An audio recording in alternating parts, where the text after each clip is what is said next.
Oni smatraju da je vjera u Boga potpuna izmišljotina, Bog im ne treba, a smisao života traže u slavi, novcu i bogatstvu. Koje to hollywoodske zvijezde ne vjeruju u Boga? Za neke od njih biste se mogli iznenaditi. Glumac Brad Pitt je prvi na toj listi. U svojoj izjavi za časopis GQ otkrio je detalje iz svog privatnog života.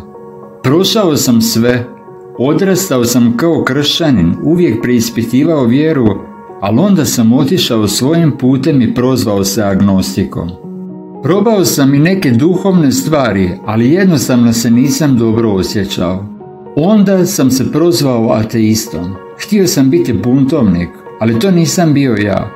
A zatim je sve došlo na svoje mjesto i shvatio sam da se vraćam na ono da vjerujem, mrzim riječ duhovnost, ali jednostavno vjerujem da smo svi povezani. Njegova bivša supruga Angelina Jolie također ne vjeruje u Boga. Izjavila je: Bog ne treba biti tu za mene. Postoji nešto u ljudima što je duhovno, nešto božansko.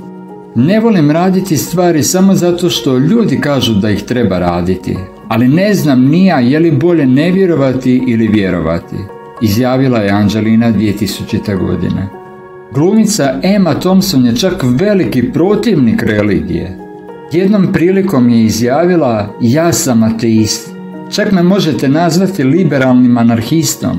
Nije dovoljno reći da ne vjerujem u Boga, ja sam veliki protivnik religije. Čak me i vrijeđaju neke stvari koje pišu u Kuranu i Bibliji. Nastojim ih opovrgnuti. Deklarirana lezbijka Jodie Foster je također ateistica. Kaže: ja sam ateist, ali apsolutno volim religije i rituale.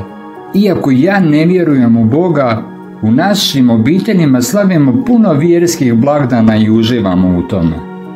Julianne Moore isto ne vjeruje u postojanje Boga.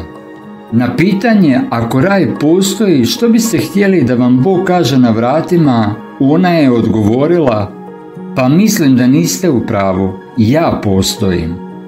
Kada su 2012. pitali glumca Morgana Freemana vjeruje li u Boga, slavni glumac je odgovorio: je li itko vidio dokaz da Bog postoji? Ono što imamo su samo teorije. Ljudi koji misle da nas je Bog stvorio, misle i da planet Zemlja ne može biti starija od 6000 godina. Pretpostavljam da je sve stvar uvjerenja.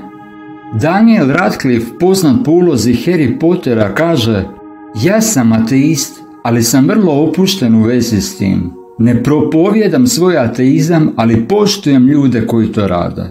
Nažalost, sve više onih koji otvoreno ispovijedaju svoj ateizam i ne vjeruju u Boga. Što vi mislite o tome? Ostavite nam ispod komentar i ako želite lajkom podržite ovaj video.